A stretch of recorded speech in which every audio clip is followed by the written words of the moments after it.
All right, so here we go. Word problems with right triangles, little mini lesson. So we have the angle of elevation and the angle of depression. When you elevate something, it's going up. So if your person is right here looking up in the sky at something, this angle here is the angle of elevation. Okay.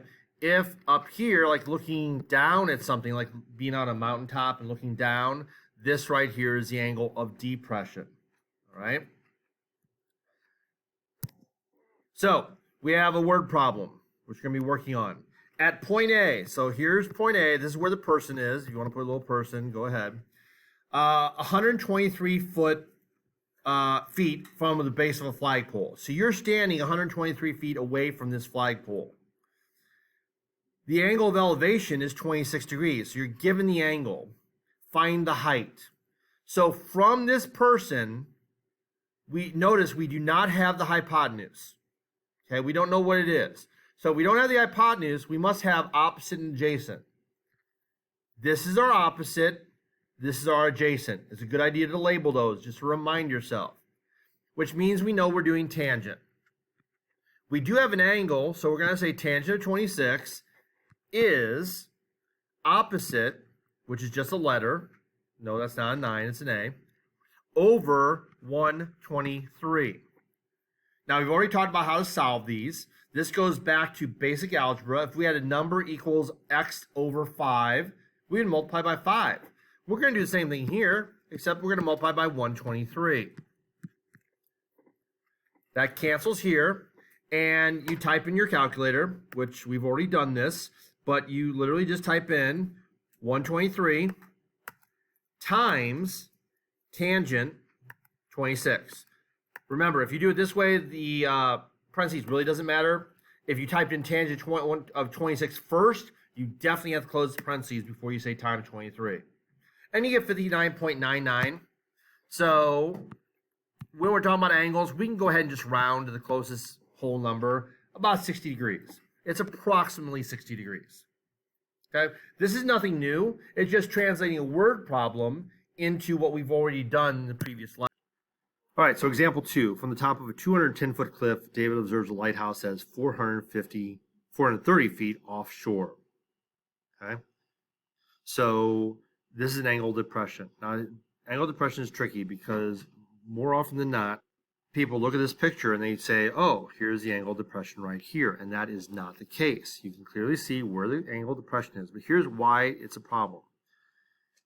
Notice we do not have the hypotenuse. Okay, so that means we're doing TOA. Okay, so we're doing tangent of x or tangent of a, whatever. If we put the angle right here and we say opposite, we're going to get 430 and adjacent as 210. And that is wrong, and you'll see why in a second. So there's two ways to fix this problem. Okay, two ways to deal with it, actually, depending on what is better for you. This is the angle of depression, which means the opposite side is actually over here, and we don't have that drawn. But we can fill it in and just basically make a rectangle. Okay? So if this over here is 210, that means this over here is 210. And if this is 430, then that's 430. So that means opposite of A is 210, and the adjacent is 430. So it ends up being backwards for a lot of people, and that's how to fix it. Another way to fix it is, if you look at this line here and this line here that we draw, they are parallel, and this is a transversal. So if you go back to previous semester, this angle here is equal to this angle here by alternate interior angles. Therefore, basically, the angle of depression is equal to the angle of elevation. And looking for the angle of elevation, what's opposite? Well, looky there, the same, 210, and what's adjacent? Again, 430. So two different ways of looking at it. Doesn't matter which way you want to do it. Now, this is where we take our calculator. If we're trying to solve for an angle, anytime we're trying to solve for an angle, we need to do the inverse of that operation. So these little blue ones above with the -1. So since we're doing tangent, we use second tangent, and then we just type in 210 divided by 430. We hit enter, and we get 26.02. And when we're doing angles, we just round to the nearest angle. The squiggly is nice just to say it's about 20, it's not exactly 26, it's about 26 degrees. So the angle of depression is 26 along with the angle of elevation. Last one, draw a picture.